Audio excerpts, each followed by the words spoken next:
যদি জিততে চান অভ্যাস করবেন হারার। যে হারে সে জিতে। ধাক্কা খেলে পাক্কা হয়, বলেন ধাক্কা খেলে। আমরা হতে চাই কি পাক্কা। পাক্কা হওয়ার শর্ত হচ্ছে খাইতে হবে ধাক্কা। তো ধাক্কা খাবেন ব্যথা পাবেন না, তা তো হতে পারে না। ধাক্কা খাবেন পায়ে লাগবে না, সেটাও তো হতে পারে না। ধাক্কা খাবেন একটু ছিড়বে না, তা তো হতে পারে না। ধাক্কা খাবেন অপমান হবেন না, তা তো হতে পারে না। ধাক্কা খাবেন কাপড় ছিঁড়বে না, তা তো হতে পারে না। ধাক্কা খাবেন আত্মীয় স্বজন ছেড়ে যাবে, তা তো হতে পারে না। এগুলো হবে। এই হওয়ার ভিতরে যারা রবের উপর খুশি হয়ে সবর করে, ইন্নাল্লাহা মা'আস সাবিরিন, তার জন্য চলে আসে সুবহানাল্লাহ।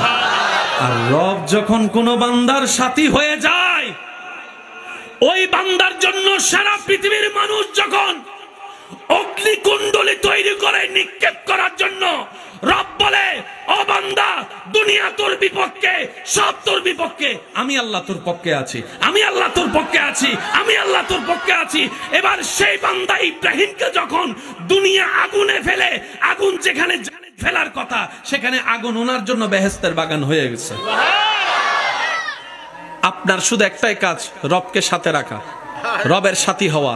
আর রবের সাথী হওয়ার প্রধান মাধ্যম হচ্ছে নবী রাহমাতুল লিল আলামিন। আর একটু জোরে বলা যাবে নবী রাহমাতুল লিল আলামিন। নবী রাহমাতুল লিল আলামিন হচ্ছে রব পাওয়ার উসিলা, রব পাওয়ার রাস্তা। বলেন না সুবহানাল্লাহ।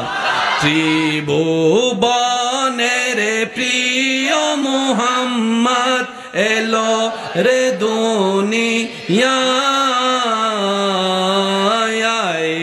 রে সাগরে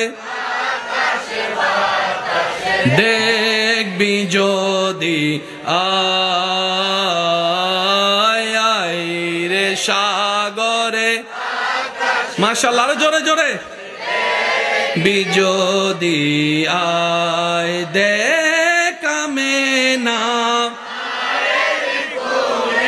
দোলে শিশু, দোলে কোচি মুখে শাহাদাতের বাণী সে শোনায়